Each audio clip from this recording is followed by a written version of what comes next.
Sveiki visi mani mīļie šajā rudenīgajā, nu jau rudenīgajā laikā. Tātad tie, kas nezin vēl, ja, mani tātad sauc Kristīne. Un es izlikšu iknedēļas tātad vēstījumu par to, kas, teiksim, mums būtu jāzina vai teiksim, kur jāieklausās un tādi ieteikumi.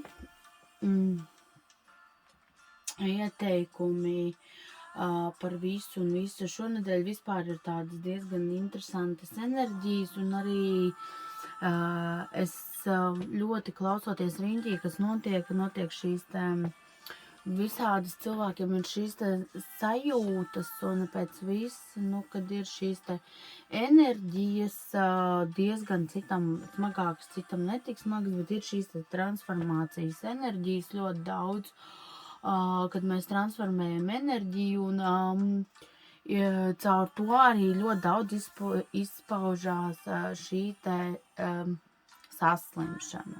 Ar saaugstēšanos, vai kādam sāp vairāk kakls, vai kādam, arī es pati esmu saaugstējusies, arī es pati jūtu, kad pilnīgi ir visādas šīs enerģijas, un viņas tik strauji mainās reizēm, un tas garstāvoklis spēj tikai lekt līdz tam visam, bet šonedēļ tas ir tiešām ļoti, ļoti aktuāli daudziem, ne tikai man un ne tikai dažiem, bet tiešām klausoties pēc cilvēkiem ļoti, ļoti daudziem. Tātad sākšu es ar eņģeļu kārtīm, ja? Tātad izlikšu, tātad, ko mums vēlas teikt, tātad eņģelīši, ja? Vēstījumu no 19. līdz tātad 27. Tātad no 19. līdz 27. oktobrim. Tātad, ko eņģelīši grib pateikt, kas aktuālākais, kas mums būtu jāzina vai jādzird no 19. līdz 27. Tātad oktobrim. Tā, skatīsimies tūlītās. Tā. Nu jā. Spriežot arī pēc šīm enerģijām, kad ir šīs attīrīšanās procesi ļoti daudz, jā. Šī kārts ļoti labi pierāda šo kad ir šis attīrīšanās process, un es personīgi zinu, ka šodien es šo nepiekopu, bet es ikdienā cenšos piekopt to, bet ēst vairāk arī dārzeņus un augļus, jā, tātad svaigo pārtiku, kas viegli pārstrādājās un dod mums šo enerģiju, jo šis vegānais uzturs, kur nav smagā barība vai netiek daudz, vai arī mēs nevaram bez tās gaļas, jo es arī esmu cilvēks, kas nevar bez gaļas, vienkārši man ļoti garšo gaļas, tiešām gaļu varu ēst, tad šis ieteikums viņu būtu ēst mazāk, varbūt ne šausmīgi smagu gaļu izvēlēties, bet tad kādu vistu vai kaut ko, tādu vieglāku, lai organismam būtu. Es šodien, piemēram, našķojos, jo man tiešām gribējās, bet nevajag arī sev aizliegt pavisam, ja mums kaut ko ļoti gribas, tad vajag sev atļaut vienkārši, tam ir jābūt ierobežotā daudzumā, tad nevajag vienkārši ēst kilogramiem un cerēt, ka tas neatstās uz mūsu enerģiju nekādas sekas. Tas atstāja, tāpēc vairāk izvēlēties vieglāku pārtiku, tas būtu ieteicams šajā laika posmā, jo šīs smagās enerģijas palīdzēs mums daudz vieglāk pārciest, teiksim, iedos šo papildus enerģiju. Vēl kas attiecās, šobrīd ir ļoti jāatvadās no visa vecā, no visām tā, kas mums traucē iet uz priekšu, jā, tātad, jā, darbs ar erceņģeli Mihēlu, jā, tātad attīrīt vecos sevi no vecajiem notikumiem, no pagātnes, tātad attiecībām, tas, kas ir ar mums noticis attiecībās, tātad pagātnē, tātad sakārtot savu pagātni, ja? Tātad sakārtot attiecības ar savu pagātni, ieskatīties tai acīs un pieņemt tātad lēmumu par to, kad mēs ejam tālāk, vai varbūt mēs vēlamies labot kaut ko savā pagātnē. Tad šis ir tas laiks, kad to vajadzētu darīt, jo šīs te destruktīvās enerģijas, kas mums neļauj, viņas ir jāpalaiž, bet šīs te emocijas ir arī jāizdzīvo. Mums nav nepieciešams viņas sevi apspiest. Tas nav pareizi, jo mēs vairāk sevi kaut ko apspiežam, jo tas vairāk lien uz āru.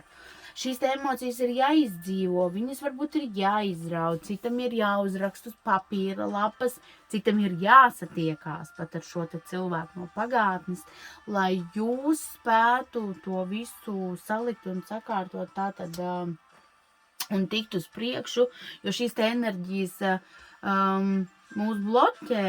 Un šis laiks ir ļoti labs, iespējams, jums pat ienāks cilvēki no pagātnes, lai jūs to varētu izdarīt, un tad šis ir tas laiks, ka tas ir jāizmanto un beidzot jāizdara.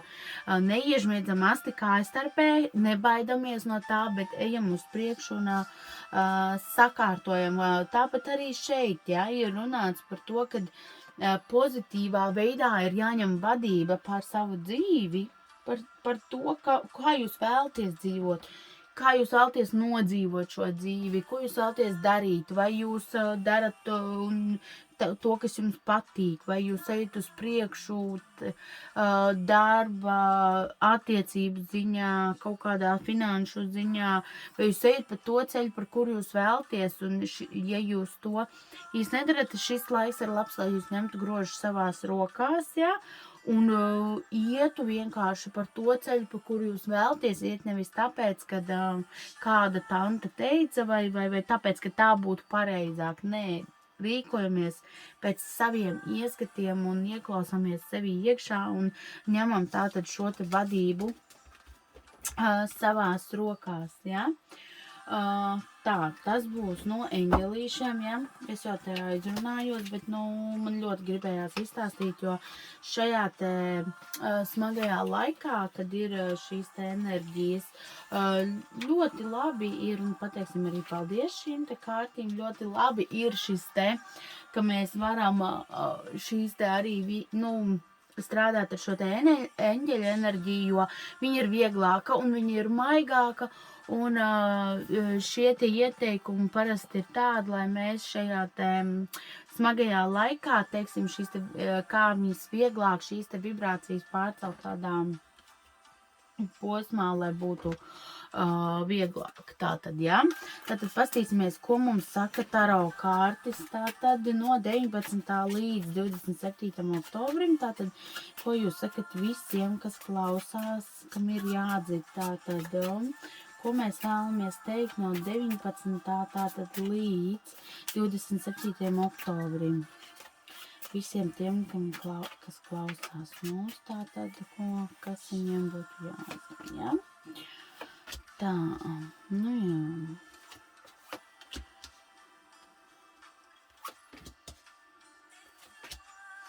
jā. Redziet, te ir pilnīgi divas dažādas enerģijas.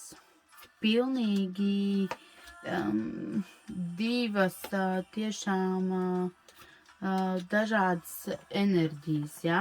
Tātad daudz kas būs atkarīgs arī protams, no mūsu domām, kā vienmēr, ja?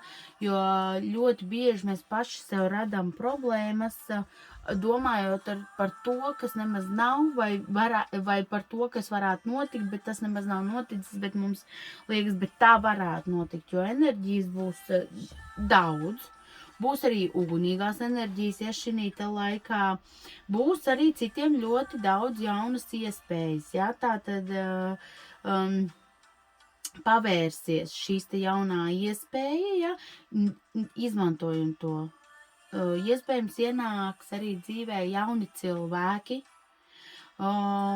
kāds jauns ceļojums, jauns brauciens, it kā mums šobrīd valstī jau ir pieņemts, kā tiek tas šis lockdowns, bet varbūt uz kādu citu valsti vai tomēr vienalga kaut kur tātad izvēlēsieties veikt šātad šo te kaut kādu braucienu, jauni iespaidi arī, jauni cilvēki, jauni tikšanās,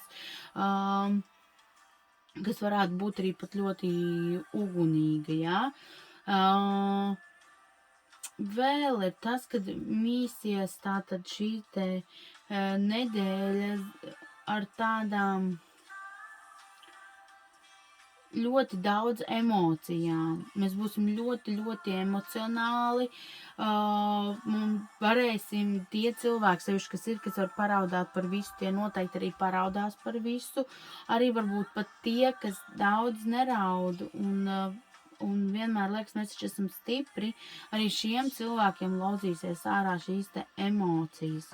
Ļoti daudz emocijas, ļoti daudz baiļu par to, kas notiks, jo tas ir tikai normāli, jo izsludinot lockdownu, bet tas ir pilnīgi, ka cilvēki noteikti ļoti domās par darbu, par darbības sfēru, kurā viņi ir tātad un visas šīs te enerģijas, bet tajā pašā laikā būs arī pozitīvas lietas. Ir tā kā sadalīts, būs kāds, kas ļoti būs baiļu pilns, tāds neziņas pilns, bet tajā pašā laikā būs cilvēki, kas iegriezīs šo te savu laimes ratu, kas tiešām, teiksim, ies uz priekšu, rīkosies, nebaidīsies, Līdz ar to es ieteiktu jums pieturēties, protams, pie šī te otrā, ņemt grožus savās rokās, tāpat kā eņģelīši mums to teica, savest kārtībā sevi šajā laikā, izvēlēties šo te laiku sevis sakārtošanai, savu vēlmju sakārtošanai, ko mēs vēlamies darīt, kur mēs vēlamies iet, ko mēs vēlamies sasniegt. Jo mums ir jābūt tam mērķim, uz ko, jo mums būs jābūt arī izlēmīgiem. Tas arī parādās šīs kārtīs, un šeit atkal ir tas, ka prasīs izlēmību, bet tajā pašā laikā mums gribēsies neko neredzam, neko nedzirdam, kā strausi iebāžam galvu zemē, un tā mēs nevarēsim ilgi dzīvot, un vienalga jūs atsvērīs atpakaļ, jums būs grūtāk pārciest šīs enerģijas tā darot. Tāpēc esam izlēmīgi, pieņemam lēmumus, nebaidamies, pieņem šos te lēmumus un izmantojam šo te laiku savā labā. Teiksim tā, pagriežam šo visu ar tādu veselīgu viltību, ar tādu veselīgu darbību, tādu veselīgu stingrību un emocionāli, teiksim, pozitīvu, lai mēs iegrieztu tātad šo te savu laimes ratu un nevis noslēgtos uz šo te baiļu ceļu. Tātad šis būs tātad no taro kārtīm, Tātad tas, par ko mums ir jāzina, bet nākamā nedēļā, ir ļoti iespējams arī jaunas iepazīšanās, jaunas tikšanās, kas būs patīkamas, līdz ar to tās varbūt arī kāds varbūt satiks, teiksim, nododoties vai ne šiem te laikam, ka mums daudz vairāk ir laika un visu sadomāt, varbūt iespējams satiks kāds savu partneru un nodosies šāda veida patīkamām emocijām. Un līdz ar to, protams, visas lietas arī būs pārciest vieglāk šajā laika posmā. Tas arī viss šodien, mani mīļie. Paldies taro kārtīm, paldies eņģeļu kārtīm. Paldies jums un paldies man. Un es ceru, ka varēju būt jums noderīga. Un, protams, ja ir individuāla vēlme rakstīt par individuāliem taro salikumiem, droši rakstat, sazinieties ar mani šeit pat Fortūna lapā, rakstam vēstulīti un atbildēšu jums tikko tas būs iespējams. Paldies jums un uz tikšanos nākamreiz. Atā!